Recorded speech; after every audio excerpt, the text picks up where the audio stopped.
First, you are going to pick your printable and print your download. If you are printing from a print lab such as Office Depot, Kinko's, or Staples, most do offer cutting for a low cost, or bulk cutters to use for free when you pick up in store. You can also use a craft cutter, or hand cut with scissors. All done. Here is a pen she made. And my glue dots. I placed one on each end.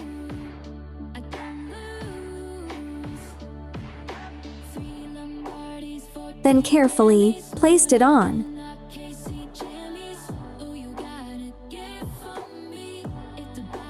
It sticks very well on its own. But I am going to secure it with a twist tie just in case. Just hole punch each side and place your twist tie through.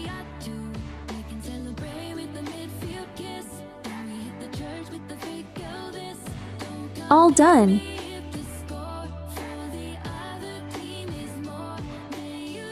You can also use these same printables on friendship bracelets or sunglass favors. We learned the hard way, half the names wouldn't fit on the pens. So we improvised, and I think they ended up even cuter. Matching printable, Travis Valentines also available. Check out the description details for more information.